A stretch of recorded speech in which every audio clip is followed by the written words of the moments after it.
कैसे मेरे प्यारे बच्चों, इस वीडियो के अंदर जो लास्ट रह गया था उसको कवर अप करने के लिए कुछ और एडवांस टाइप है जो काफी ज्यादा पेपर में इंपॉर्टेंट है।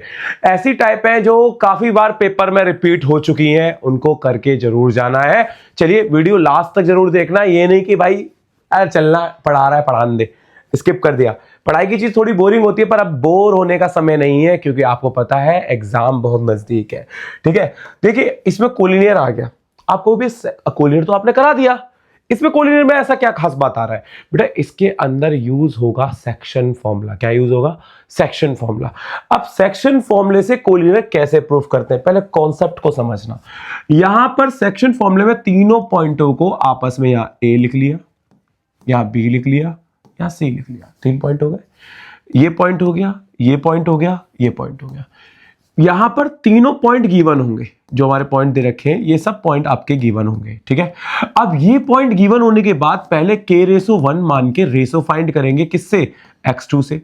फिर y2 का फॉर्मूला लगाएंगे, मतलब y का फॉर्मूला लगाएंगे। अगर जो y गिवन है वही आ गया तो समझना ये कोलिनियर है, अगर नहीं आए तो कोलिनियर नहीं है। चलो इसका क्वेश्चन करके दिखाते हैं, अगर ये कॉन्सेप्ट समझ में आ गया हो तो चलो एक बार और रफली समझा देते हैं। पहला स्टेप ये होगा कि आप x का फॉर्मूला लगा के सबसे पहले रेशो फाइंड करेंगे, और रेशो फाइंड करने के लिए आप k/1 मानेंगे। ठीक है, सेकंड स्टेप आपका ये होगा कि सेकंड स्टेप में आप y का फॉर्मूला लगाएंगे। y ऑलरेडी गिवन होगा, y ऑलरेडी गिवन होगा, पर y जब आप कैलकुलेट करेंगे अपने फॉर्मूले से कैलकुलेट करेंगे, अगर वो गिवन के बराबर आ गया, जो गिवन दे रखा है, तो समझना कोलिनियर है, और गिवन के बराबर नहीं आया तो कोलिनियर नहीं है। अब यही स्टेप्स जो है वो मैं एप्लीकेबल करके दिखाता हूं इस क्वेश्चन में। देखिए कोलिनियर प्रूफ करना है, वो भी कौन से फॉर्मूले से? डिस्टेंस से। आप पहला काम हमारा क्या होगा, एक रफ डायग्राम क्रिएट कर लेना। भाई रफ डायग्राम में ये 1 और 1, -2 और 7, फिर 3 और -3। ठीक है, ये हमारा A हो गया, ये हमारा B हो गया, ये हमारा M हो गया। अच्छा, पहले मैंने क्या बोला था बेटा? पहले मैंने बोला है कि आपको रेशो निकालना है, तो रेशो निकालने के लिए स्टेप नंबर फर्स्ट क्या लेट करने के लिए बोला? k/1। अब ये रेशो k हो गया, ये 1 हो गया। अब k/1 में सबसे पहले किसका फॉर्मूला यूज करूंगा? x का। क्या होता है? m1 x2 m2 x1 upon में m1 प्लस m2। ठीक है, अब m1 कितना है? हमारा k। x2 कितना है? x2 हमारा 3। फिर यहां पर 1 × 1, नीचे कितना आ गया? k+1। x भी गिवन है क्योंकि ये x होगा, ये x1 होगा, ये x2 होगा। x कितना गिवन है? -2। किसकी वैल्यू निकालनी है हमें? पहले k की, मतलब रेशो निकालना है। मैंने बोला था कि पहले सबसे पहले आपको रेशो कैलकुलेट करना होगा। 3k+ का कितना? 1 अपॉन में k+1, क्रॉस मल्टीप्लाई -2k+1 बराबर 3k+ का 1, अंदर गया -2k माइनस का 2, 3k+ का 1। k वाले एक तरफ, नंबर वाले एक तरफ। अब प्लस माइनस, अब इसमें माइनस करेंगे, माइनस प्लस हो जाएगा तो माइनस का कितना आ जाएगा बेटा? माइनस का 5k बराबर में कितना? 3। k = 3 अपॉन में -5। अब ये माइनस का इसलिए आ रहा है, कहीं ना कहीं जो पॉइंट हमने अंदर लिया है ना, ये m कहीं ना कहीं बाहर होगा, मतलब एक्सटर्नली होगा। कोई बात नहीं, k की वैल्यू माइनस में ही रखेंगे, जैसे चल रही है चलने दो। ठीक है, अब हमारा बारी किसकी है? y निकालने की। y का फॉर्मूला सभी को पता है क्या? m2y1 m1 y2, या उल्टा भी बोल सकते हैं, तुम्हारी मर्जी है वो। ठीक है, मैं तो m21 का फॉर्म चलता है। ठीक है, अब बेटा देखो यहां पर 1 1, ठीक है, 1 1 1 × 1। ठीक है, फिर m2 के बाद -3 और k, फिर m1 और m2 कितना? k+1 कितना आएगा? 1 -3k अपॉन में k+1। अब यहां पर k की वैल्यू कितनी है? -3/5। तो जहां जहां k है वहां पर क्या रखा जा रहा है? -3/5 अपॉन में -3/5। अब सब कुछ कैलकुलेट करके क्या लेके आना है? 7। अगर 7 आ रहा है तो कोलिनियर, और 7 नहीं आएगा तो कोलिनियर नहीं होगा। अब यहां एलसीएम लेंगे, ये प्लस का हो जाएगा 5 5 9, 5 -9 अपॉन में 5, नीचे 5 माइनस का होगा। ठीक है, 5 3 में से 5 जाएगा, 3 - 5। ठीक है, एलसीएम ले लिया हमने। अगले स्टेप में यहां पर, यहां लिख देता हूं, देखो जरा यहां देखो, यहां जगह नहीं है, यहां लिखता हूं। ठीक है, देखना, पेन चेंज कर लेते हैं। हाँ, ऊपर क्या आएगा? माइनस। ये क्वेश्चन मैंने ये कॉन्सेप्ट क्यों सिखाया, कोलिनियर में ना कभी करना अननोन वैल्यू वाले क्वेश्चन आते हैं, जैसे इसमें अननोन वैल्यू दे रखा है, पी गायब है और क्वेश्चन में कह रखा है कि कोलिनियर है। और जब क्वेश्चन में कोलिनियर कह रखा है ना, तो इसका मतलब है कि हमें पी की वैल्यू निकालनी है। हमारा एक कॉन्सेप्ट था area of triangle coordinate geometry में, जो डिटेक्ट हो गया है, इस साल के सिलेबस में नहीं है। तो अब नहीं है तो ऐसे क्वेश्चन आ सकते हैं पेपर में जिसकी पी की वैल्यू मिसिंग होगी। तो इसको कैसे करना है, देखो बेटा, इसको हमने x1 y1 x2 y2, बीच वाले को x और y, तो पहले रेशो निकालना है। तो बेटा आप सॉल्यूशन में सबसे पहले लेट करेंगे रेशो को। अब रेशो को लेट करेंगे तो क्या आएगा, k रेशो 1। अब k रेशो 1 ये हमारा m1 हो जाएगा, ये हमारा m2 हो जाएगा। पहले मेरे को फॉर्मूला किसका लगाना है, x का। x का फॉर्मूला क्या होगा, m1 x2 m2 x1 upon में m1 प्लस m2, ठीक है। x हमारे पास कितना है, 2 है। अब m हमारा k है, k की मल्टीप्लाई किस में होगी, 5 में, फिर 1 की मल्टीप्लाई किस में होगी, -1 में, अपॉन में k प्लस 1, यहाँ 2k प्लस 1, कितना आएगा 5k प्लस 1, अंदर गया 2k प्लस 2, 5k माइनस 1, ठीक है। k वाले एक तरफ, नंबर वाले एक तरफ, प्लस माइनस माइनस, माइनस क्या, माइनस का क्या बचेगा 3k, minus minus cancel, k equal to 3 upon में 3, k की वैल्यू कितनी 1, तो क्या रेशो आ गया, k की वैल्यू आ गई 1:1 आ गया, इसका मतलब मिड पॉइंट है ये। बट हमें मिड पॉइंट से मतलब नहीं, हमें p की वैल्यू निकालनी है। p किसके बराबर है, y के। y का फॉर्मूला क्या होगा, m1 y2 m2 y1 upon में m1 प्लस m2, ठीक है। अब m1 की वैल्यू कितनी है हमारी, m1 की वैल्यू हमारे पास k है, तो k, y2 कितना है हमारे पास, y2 है हमारे पास -1, इसकी वैल्यू 1, y1 कितना है हमारे पास 3 अपॉन में k प्लस 1। p की वैल्यू कितनी है और y की वैल्यू p है, k की वैल्यू हमने कितनी निकाली 1, यहां हम 1 पुट कर देंगे, कितना आएगा माइनस का 1 प्लस का 3 अपॉन में 2, प्लस माइनस माइनस 2 अपॉन में 2, तो p की वैल्यू कितनी आ गई 1। समझ में आया। ये इंपॉर्टेंट क्वेश्चन है, पेपर में काफी बार आ चुका है, स्टार लगा के रखना क्योंकि ये क्वेश्चन काफी ज्यादा इंपॉर्टेंट है, पेपर में आया हुआ है। अपने स्कूल में पूछ रहा है, बहुत सारे बच्चे इसे एरिया ऑफ ट्रायंगल से करेंगे, पर एरिया ऑफ ट्रायंगल का कॉन्सेप्ट डिटेक्ट है, एरिया ऑफ ट्रायंगल का कॉन्सेप्ट नहीं है। बात समझ में आ गई, यहां तक आगे बढ़ते हैं। देखिए अगली टाइप क्वाड्रिलेटर की। बेटा क्वाड्रिलेटर चेक करना तो मैंने पहले ही बता दिया आपको डिस्टेंस फॉर्मूले से। जब भी क्वाड्रिलेटर को चेक करने की बात आए, हमेशा डिस्टेंस फॉर्मूला लगाना है। पर यहां पर क्वाड्रिलेटर के जो क्वेश्चन आएंगे वो डिस्टेंस फॉर्मूले पे नहीं आएंगे। यहां एक कॉन्सेप्ट है बेटा, चाहे पैरेललोग्राम हो, चाहे रोम्बस हो, चाहे रेक्टेंगल हो, समझ जाना, ठीक है, चाहे स्क्वायर हो। तो ये राइटिंग खराब है मेरी, ठीक है, बचपन से ही खराब है, अभी से खराब नहीं हुई है, पर जो बोल रहा हूं हैंड टू हैंड समझना। तीनों में यहां पर वो क्वेश्चंस आएंगे जिसके अंदर कोऑर्डिनेट ज्योमेट्री के अननोन वाले पैटर्न होंगे। अननोन मतलब वर्टेक्स मिसिंग होंगे, वर्टेक्स मिसिंग होंगे, जो हमारे वर्टिसेस है वो हमारे मिसिंग होंगे, वो फाइंड करने होंगे। यहां पर कोई चेक करने के लिए नहीं आएगा। तो इनमें एक कॉन्सेप्ट है कि इन सब के जो डायगोनल होते हैं वो बाइसेक्ट ईच अदर होते हैं, ये याद रखना। जो इन सब के डायगोनल होंगे, मतलब diagonal AC and BD bisect each other at point O।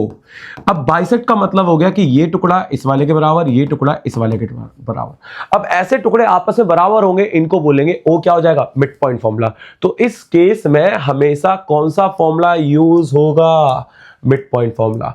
अच्छा मिड पॉइंट फॉर्मूला हर एक स्टूडेंट को याद है, याद होना चाहिए मेरे प्यारे बच्चों, याद होगा आप सबको। x equal to x1 plus x2 by 2 and y equal to y1 plus y2 by 2। ये फॉर्मूला याद रखना है। इस कॉन्सेप्ट में जो आने वाले क्वेश्चंस हैं वो उसमें यही इस्तेमाल होने वाला है। चलें आगे बढ़े, समझ में आ गया होगा सभी को, ठीक है आगे बढ़ते हैं। देखिए यहां पर आपको क्वेश्चन में क्या दे रखा है, कह रहा है ये 3 वर्सिटीज है, वो भी किसके, पैरेललोग्राम की। अच्छा क्या हमेशा पैरेललोग्राम आएगा, नहीं, रोम्बस भी आ सकता है, स्क्वायर भी आ सकता है, रेक्टेंगल भी आ सकते हैं, सबके डायगोनल बाइसेक्ट ईच अदर होते हैं। तो आपको पहले एक रफ डायग्राम बनाना है ताकि इनके ऑर्डर चेंज ना हो जाए। तो मैं पहले एक रफ डायग्राम क्रिएट करता हूं। पैरेललोग्राम बोला तो पैरेललोग्राम, पहला पॉइंट 1 2, दूसरा पॉइंट 4, y, तीसरा पॉइंट x, 6, फिर अगला पॉइंट 3, 5। यहां पर इसके डायगोनल बाइसेक्ट करके भी दिखा देना, ठीक है, इनके नामकरण भी कर देना ए बी सी डी, और तुरंत ही टीचर को बताना है थ्योरी लिखकर कि diagonal of parallelogram, diagonals of parallelogram bisect each other at point O, ये लिख देना है, जिसकी वजह से ओ क्या प्रूफ हो गया, O is a mid point of किसका, AC का एज वेल एज BD का। ये जरूर लिख देना, क्योंकि इसे बताने के बाद आप टीचर को आप ये बता दिया कि आप कौन सा फॉर्मूला यूज करने वाले हो, कौन सा यूज करने वाले हो, मिड पॉइंट फॉर्मूला। अब मिड पॉइंट फॉर्मूले में देखो, पहले यहां भी मिड पॉइंट लगेगा, यहां भी, तो आप एक काम कर सकते हो, दोनों को एक साथ चल सकते हो। पहले O मिड पॉइंट लगाएंगे, फिर दोबारा दूसरे पॉइंट से ही मिड पॉइंट होगा। अब जब दो कोऑर्डिनेट आपस में बराबर होते हैं तो उनका एक्स कोऑर्डिनेट एप्सिका के बराबर होता है और ऑर्डिनेट के बराबर होता है। कैसे, जरा देखो, यहां मिड पॉइंट फॉर्मूला पहले मैं ए और सी में लगाऊंगा, ए सी में लगाऊंगा तो पहले क्या होगा, वन फॉर्मूला लिख लेते हैं ना, चलो मैं फॉर्मूला आप लिख लेना है ना पेपर में, मैं आपको सीधा बताता हूं, 1 + x/2, फिर 2 + 6/2, ठीक है, इस तरफ y + 3/2, फिर y + 5/2। इतनी बात समझ में आ गई। अगले स्टेप में O = 1 + x/2, 8/2। अगले स्टेप में 7/2, फिर y + 5/2। मन कर रहा होगा इस 2 से 8 काट दिया जाए, मत काटना, ये जब हम कंपेयर करेंगे, अब कंपैरिजन चलेगी। आपको पता है दोनों ही O पॉइंट है, पहले मैंने AC में लगाया, फिर BD को समझ के लगाया, पहले मैंने किसको समझ के लगाया, AC को समझ के, अब किसको समझ के लगाया, BD को समझ के, तो दोनों पॉइंट आ गए। कंपेयर किया तो 1 + x बराबर किसके होगा, 7/2 के, 8/2 बराबर होगा y + 5/2 के, 2 से 2 कैंसिल, अब x वाले एक तरफ, नंबर वाले एक तरफ फेंका, आंसर कितना आ गया, 6। अब y 2 से 2 कैंसिल, 5 को उधर फेंका, किसका हो गया, माइनस का, कितना आ गया, 3, y की वैल्यू कितनी आ गई, 3, और x की वैल्यू कितनी आ गई, 6, और क्वेश्चन होता है खत्म। बात समझ में आ गई, देख लीजिए, समझ में आना चाहिए, क्योंकि बहुत आसान टॉपिक है, पेपर में काफी बार आ चुका है, बस इनकी लैंग्वेज बदलता है। अभी तो बहुत प्यारी लैंग्वेज, बहुत आसान लैंग्वेज दे रखी थी, जल्दी से समझ गए, बट कभी कभार क्या होता है, लैंग्वेज गड़बड़ कर देता है। जैसे इस वाले क्वेश्चन में देखो, अब 2 पॉइंट दे रखे, extremes of diagonal of parallelogram, बस डायगोनल वर्ड बोल दिया, लैंग्वेज बदल गई, आप वहीं पर बैठ जाओगे, भैया समझ में नहीं आया क्या क्वेश्चन था।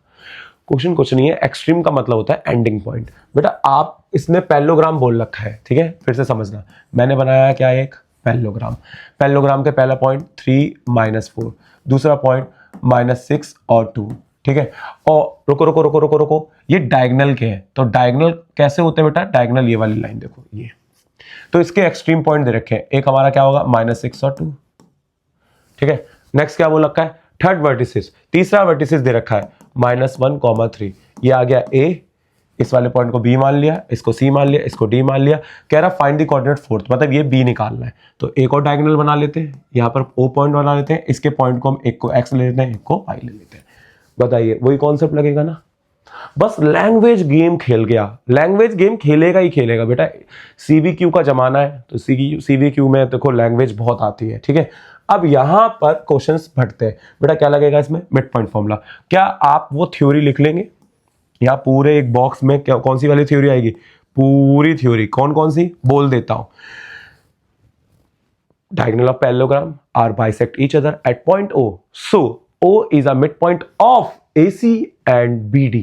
तो फिर इसके बाद मिड पॉइंट फॉर्मूला, पहले मैंने O पॉइंट निकाला, मिड पॉइंट फॉर्मूला 3 - 6/2 -4 + 2/2, फिर दोबारा BD में लगाया, x - 1/2 y + 3/2, ठीक है। अब इसके बाद थोड़ा और कैलकुलेट करेंगे, -3/2, इसको थोड़ा और कैलकुलेट करेंगे, -2/2। ओ क्या मैं 2 से काट दूं, नहीं, कंपेयर करेंगे सीधा, ठीक है, फोर्थ कोऑर्डिनेट निकालने के लिए।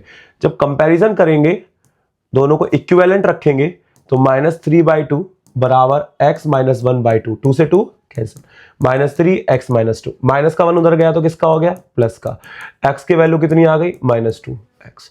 दूसरा -2/2 y + 3/2, 2 से 2 क्या होता है, कैंसिल। अब माइनस का प्लस का 3 उधर गया तो किसका हो गया, माइनस का, y की वैल्यू कितनी आ गई, -5।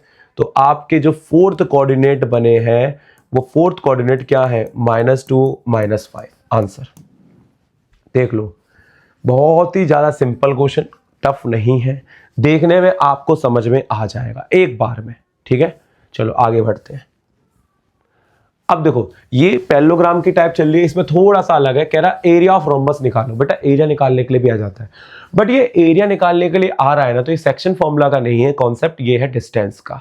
तो ऐसे क्वेश्चंस भी पेपर में दिखे हैं, ये एनसीईआरटी का क्वेश्चन है, ज्यादा टफ क्वेश्चन नहीं है। रोम्बस दे रखा है, रोम्बस का आपके पास यहां पर तीनों पॉइंट पता है, 3 और 0, फिर 4 और 5, -1 और 4, और -2 और -1, ठीक है। अब रोम्बस तो आपको मालूम है कि रोम्बस ऐसे ही होता है, बट हमें पैरेललोग्राम निकालना है, मतलब एरिया निकालना है। तो एरिया होता है पैरेललोग्राम का d1 × d2। तो पहले d1 और d2 निकालना पड़ेगा। ये a हो गया, b हो गया, c हो गया, d हो गया।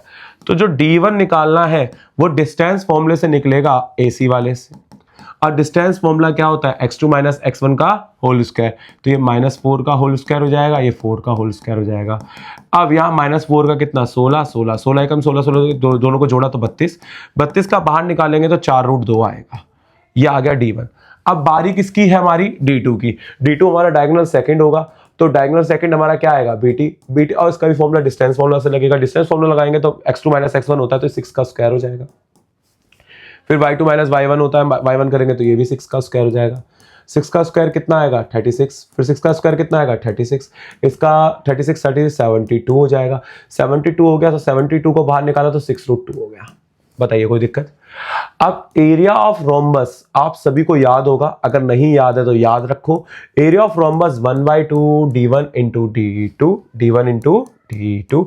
अब d1 कितना है, d1 है हमारा 4√2, d2 कितना है 6√2, 6 2 2 दूनी 4, 2 √2 की √2 में 2 इंटू में 6, 6 दूनी 12, 12 दूनी 24, 24 यूनिट के ऊपर स्क्वायर लिख देना, क्योंकि हमें पता नहीं है सेंटीमीटर या मीटर। क्वेश्चन खत्म। मतलब ये क्वेश्चन किसका होना चाहिए था, डिस्टेंस फॉर्मूला का होना चाहिए था। किस में दे दिया, सेक्शन में दे दिया। आपको एक्सरसाइज में मिल जाएगा, शायद एक्सरसाइज में 7.2 एक्सरसाइज है, क्वेश्चन नंबर 10 होगा ये, ठीक है। आगे बढ़ते हैं। अब बारी है ट्राइंगल की। देखो ट्राइंगल में भी क्वेश्चन बनते हैं इसके अंदर, ठीक है। और ट्राइंगल में क्वेश्चन किस तरीके से बनते हैं, क्या रीजन के बनते हैं। देखो ट्राइंगल का मतलब, देखो यहां पर ट्राइंगल के क्वेश्चंस बनेंगे, कैसे बनेंगे वो समझो। ट्राइंगल चेक करने के लिए नहीं आएगा, ट्राइंगल के कोऑर्डिनेट गायब होंगे। इसमें जो सबसे ज्यादा फेमस क्वेश्चन है वो ये है कि आपको ये ए, रुको, ये ए, ये बी, ये सी, ये डी, और ये आपका, रुको रुको रुको, क्या कर लिया मैंने, रुको पूरा हटाता हूं। हाँ, ये आपका ए, ये आपका बी, ये आपका सी, ये आपका डी, ये आपका ई, ये आपका एफ। ये तीनों पॉइंट आपके मिड पॉइंट होंगे। कभी क्या होगा मैं बताता हूं, इसमें कभी मिड पॉइंट दिए जाएंगे, कभी मिड पॉइंट दिए जाएंगे, कभी वर्टिसेस दिए जाएंगे। अगर मिड पॉइंट दिए गए तो वर्टिसेस निकालने के लिए बोलेगा, वर्टिसेस दिए गए तो मिड पॉइंट निकालने के लिए बोलेगा, ठीक है। अब वो लगेगा तो मिड पॉइंट फॉर्मूला ही है ना, या फिर आपको बोल देगा कि इसके मीडियन की लेंथ निकालो, ठीक है, कुछ भी बोल सकता है। चलिए क्वेश्चन बढ़ते हैं, समझते हैं ना। पहला क्वेश्चन देखिए, if the coordinate of the mid point of the side, अब इसमें मिड पॉइंट दे रखा है, वर्टिसेस निकालने के लिए बोला है। देखो बेटा ये क्वेश्चन काफी इंपॉर्टेंट है, ध्यान से समझना, पेपर में काफी बार आ चुका है। ऐसा ना हो कि कहीं आपको बोला करके जाओ आप करके नहीं गए हो, ठीक है ना, वो मत करना। यहां पर P, Q और R, आपको मिड पॉइंट गिवन है तो इसका मतलब P गिवन है, Q गिवन है और आपका लास्ट R गिवन है। अब आपसे बोला वर्टिसेस निकालो। बेटा एक काम करते हैं, इनके वर्टिसेस को x1 और y1 ले लेते हैं, नीचे वाले वर्टिसेस को x2 और y2 ले लेते हैं, फिर लास्ट वाले वर्टिसेस को x3 और y3 ले लेते हैं। देखो ध्यान से वीडियो देखना, मतलब ध्यान से इस लेक्चर्स को बहुत अच्छे से देखना, इस वाली टॉपिक को। क्योंकि ये काफी इंपॉर्टेंट है, करने के बाद भी बच्चों को दिक्कत होती है, ठीक है, याद नहीं रहता। तो इसमें कौन सा फॉर्मूला यूज करोगे? मिड पॉइंट फॉर्मूला करते हैं यूज। पहले हम बीसी में मिड पॉइंट फॉर्मूला यूज करते हैं। देखो ये दोनों जुड़ेंगे, x3 प्लस x2 बाई 2 बराबर में 1, क्योंकि बीच वाला यही होगा। तो x3 और x2 बराबर में 2, इक्वेशन कौन सी? फर्स्ट। ऐसी y का बनेगा y3 y2 बाई 2 बराबर में 1, ठीक है। y3 प्लस y2 बराबर में 2, इक्वेशन कौन सा? सेकंड, ठीक है। ऐसी हर किसी की इक्वेशंस बनेगी। अब बारी किसकी? क्यू की। क्यू के लिए ये दोनों, ठीक है, देखना क्यू के लिए दोनों x1 प्लस x2 बाई 2 बराबर में 2, x1 प्लस x2 डिवाइड की चीज और मल्टीप्लाई में 2, इक्वेशन कौन सी? थर्ड। ऐसी y1 प्लस y2 बाई 2 बराबर में -3, y1 प्लस y2 बराबर में कितना बेटा? अगर इन सबको मल्टीप्लाई करी -2 की तो इसमें कितना आ गया? 6 आ गया, इक्वेशन कौन सी? 4। सेम प्रोसेस अब ए बी में चलेगा। ए बी में x1 प्लस x3 बाई 2 बराबर में 3, x1 प्लस x3 बराबर में 6, इक्वेशन कौन सी? 5।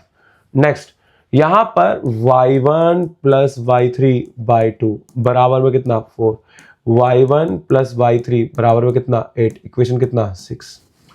बताइए, इतना समझ में आ गया? अब क्या करना है? एडिंग इक्वेशन 1, 3 एंड 5, इन सबको ऐड करेंगे। तरीका यही है। अब इन सबको ऐड करेंगे तो x3 इन तीनों इक्वेशन में 2x3 हो रहे हैं, तो 2x3 हो गया, 2x2 हो जाएगा और 2x1 होगा। अब इनकी केस को जोड़ो, 2, 4 और 6, 10 और ये 12 हो जाएगा। 2 कॉमन ले लिया, x3 x2 x1 कटा, 2 से इसे कट करा तो कितना आ गया? 6। यहां पर आ गया x3 x2 x1 बराबर में 6 और इक्वेशन नंबर 7 बन गई। अब इससे तुम x1 x2 x3 बड़े आराम से निकालोगे। कैसे? पर आप कहोगे भैया ये y वाले में भी सेम यही स्टेप होंगे जो मैं अभी तुम्हें यहां से स्टेप रटवा रहा हूं। अब 1, 3 और 5 है, ऐसे 2, 4 और 6, एक 8वीं इक्वेशन बनेगी, ठीक है। अब from equation second, from equation first, पहले फर्स्ट ले लेते हैं ना। अब फर्स्ट से होगा क्या? फर्स्ट में आपको 2 का जोड़ा का पता है, ये 3 और 2 का सम कितना है? 2 है, तो मैंने यहां 2 रख दिया। अब x1 की वैल्यू कितनी आ गई? 6 माइनस 2 कितना? 4। फिर फ्रॉम इक्वेशन थर्ड लिया, इन दोनों का कॉम्बिनेशन मतलब x1 और x2 दोनों को मिला के कितना है? 4। प्लस का 4 उधर गया तो किसका हो गया? माइनस का, कितना आ गया? 2, x3 भी आ गया। अब फ्रॉम इक्वेशन किससे? फ्रॉम इक्वेशन नंबर कौन सी? 6 से। आपको पता है 1 और 3 दोनों का सम कितना है आपका? 6 है, तो इसको हटाया, प्लस का 6 उधर गया तो किसका हो गया? माइनस का, कितना आ गया? 0। तो इस तरीके से हमारे ये पॉइंट निकल गए, ये और ये। अब ये पॉइंट क्या क्या आए वो अभी देखो। हमने क्या निकाला? x1 निकाला 4, x2 निकाला हमने कितना? 0, और लास्ट हमने x3 कितना निकाला? 2। अब बारी किसकी? y1 y2 y3 की। कम से कम 5 नंबर का क्वेश्चन होगा, कम से कम। क्या कर लोगे आप? इसका x1 y1 इस वीडियो का पहला कमेंट आपको इसी से करना है। कमेंट बॉक्स पे y1 x2 और x3 की वैल्यू देनी है। कमेंट बॉक्स पे जरूर देना बेटा, ठीक है। चले आगे बढ़े, ठीक है। अगला, find the length of the median of the triangle vertices of ये। पर इसने ये नहीं बोला कि मीडियन कौन से वर्टिसेस से निकालनी है, तो इसका मतलब इस क्वेश्चन को कम से कम 3 बार करना होगा। कैसे, जरा वो सुनो। पहले फर्स्ट टाइम करके दिखाता हूं, सॉल्यूशन देखना इसका। अब वर्टिसेस इसने नहीं बोले, नहीं तो हर बार बोलता है कि वर्टिसेस एक से मतलब ए से बन रहा है मीडियन, या वर्टिसेस बी से बन रहा है, या वर्टिसेस आपका बन किससे रहा है? सी से बन रहा है, ठीक है। ये आपको बोल देता था, बट यहां पर वर्टिसेस नहीं बोला। इसका मतलब मुझे 3 मीडियनों की लेंथ निकालनी है, मतलब ए से भी निकालनी है, बी से भी निकालनी है और सी से भी निकालनी है। तो पहले मैं ए से सिखा रहा हूं, सेम बी से होगी, सेम सी से होगी। अब मैं जो मीडियन निकाल रहा हूं वो कहां से निकलेगी? फ्रॉम ए से। ए से एक लाइन बनाओ, एम पॉइंट, एम मीडियन हो जाएगा। जब बी से निकालना तो बी से एक लाइन बनाना, उसका नाम एन रख देना। तो पहले मुझे एम पॉइंट निकालना पड़ेगा। बेटा मीडियन में एम क्या बनता है, जब भी कोई लाइन मीडियन होती है, जो उसका पैर होता है, लेग होता है, जहां पर टच करता है, वो लेग आपका बन जाता है क्या, मिड पॉइंट। तो मिड पॉइंट ऑफ क्या बनेगा, बीसी, बीसी का मिड पॉइंट है। तो मिड पॉइंट है तो एम पॉइंट मिड पॉइंट फॉर्मूले से बनेगा x1 plus x2, x1 plus x2 divided by 2, y1 plus y2 divided by 2। ठीक है, अगला स्टेप, नेक्स्ट स्टेप। अब बताइए m पॉइंट क्या बनने वाला है। तो 5 plus 1 divided by 2, 1 minus 1 divided by 2, m equal to 6 divided by 2, 0 divided by 2, m की वैल्यू 3 आ गई और यहाँ 0 आ गया। तो m हमारा कितना आ गया, 3 और 0। बताइए कोई दिक्कत यहां तक, देख लीजिए कोई दिक्कत। अब क्या करना है, डिस्टेंस ही तो निकालना है। तो अब क्या लगेगा, डिस्टेंस फॉर्मूला। अब डिस्टेंस किसका, am का। डिस्टेंस फॉर्मूला सभी को याद है, क्या है, x2 माइनस x1 का whole square, y2 minus y1 का होल स्क्वायर। x2 कितना होगा हमारा, 3 माइनस माइनस 1 तो प्लस 1 का होल स्क्वायर, 0 माइनस 3 का होल स्क्वायर, फिर 4 का होल स्क्वायर माइनस 3 का होल स्क्वायर, 4 का 16, 3 का 9, 16 और 9 कितना 25, 25 का कितना 5, और ये क्या होता है आंसर। अभी एक लेंथ निकली है, ऐसी आपको बी एन लेंथ निकालनी है, ऐसी आपको सी पी लेंथ निकालनी है। क्या आप निकाल लोगे, निकाल लोगे। तो आपको कमेंट बॉक्स पे इसका भी आंसर देना है, पहले सीपी की लेंथ का, फिर आपका बी एन की लेंथ का। बेटा जो वीडियो देख रहा है ना, बी एन है ना, जो वीडियो देख रहा है बेटा, कमेंट बॉक्स पे जरूर देना। मैथ देखने से नहीं, प्रैक्टिस से बनती है, और प्रैक्टिस जो बच्चा ज्यादा करेगा उसकी मैथ स्ट्रांग होगी। सीधी सी कहानी बताऊं, कॉन्सेप्ट मैं क्लियर करवा दूंगा, टॉपिक मैं क्लियर करा दूंगा, इंपॉर्टेंट क्वेश्चन मैं क्लियर करा दूंगा, पीवाईक्यू मैं क्लियर करा दूंगा, सीवीक्यू क्वेश्चंस मैं क्लियर करा दूंगा। पर प्रैक्टिस तो आपको करनी पड़ेगी ना, सारी चीज मैं थोड़ा करवाऊंगा, कुछ चीजें तो खुद भी तो करनी पड़ेगी। वो भी क्या, सिर्फ एक चीज, प्रैक्टिस, लिखना। जो बच्चा लिख के इसमें कमेंट बॉक्स पे आंसर देगा बेटा, उसी की मैथ स्ट्रांग हो रही होगी। अगला देखो, सेंट्रॉइड। ये टॉपिक ना कट चुका है ऐसा बोलते हैं, पर मैंने सेंट्रॉइड के क्वेश्चन, जब ये सिलेबस डिटेक्ट हुआ था ना, मैंने सेंट्रॉइड के क्वेश्चंस देखे हैं। सेंट्रॉइड क्या होता है पहले वो समझते हैं।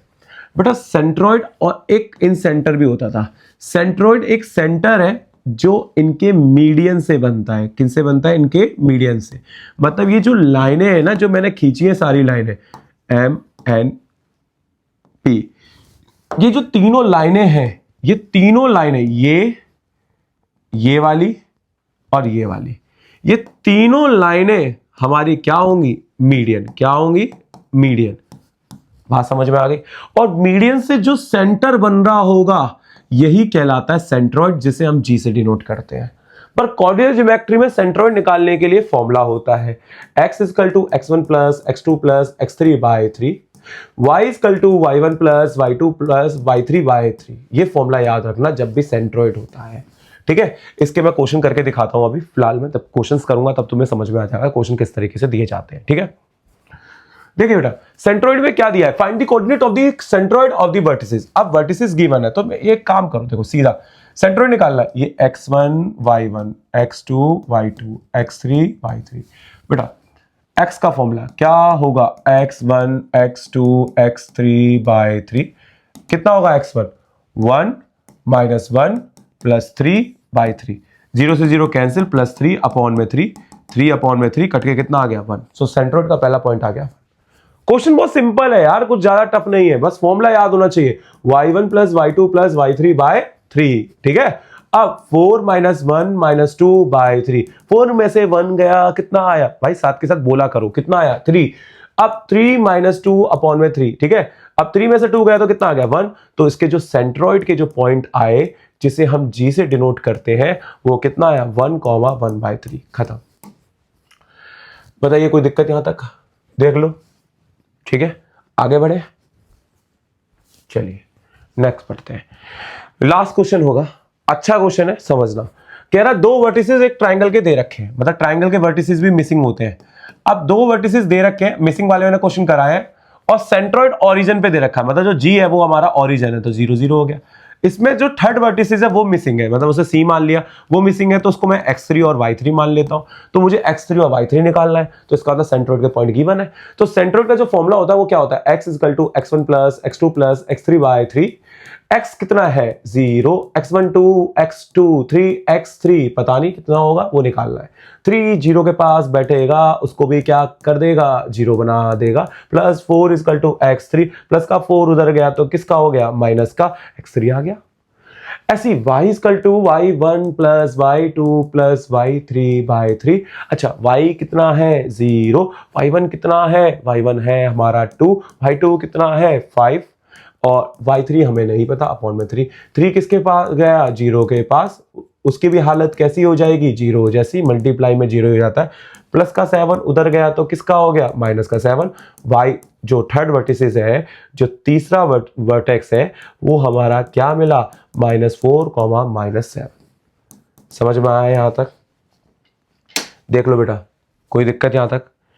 आज की वीडियो यहीं पर होती है समाप्त, चैप्टर होता है खत्म। अभी देखते हैं अगला चैप्टर कौन सा स्टार्ट करें। और ये वीडियो जितनी भी मैंने प्लेलिस्ट बनाई है, कृपया करके सभी दोस्तों में फैला दो बेटा। फैलाने का काम आपका है, पढ़ाने का काम मेरा है। बाकी सारी चीज़ें मैं कंप्लीट करा दूंगा टाइम टू टाइम, ठीक है बेटा। मिलते हैं नेक्स्ट वीडियो में या फिर नेक्स्ट चैप्टर में। Bye bye.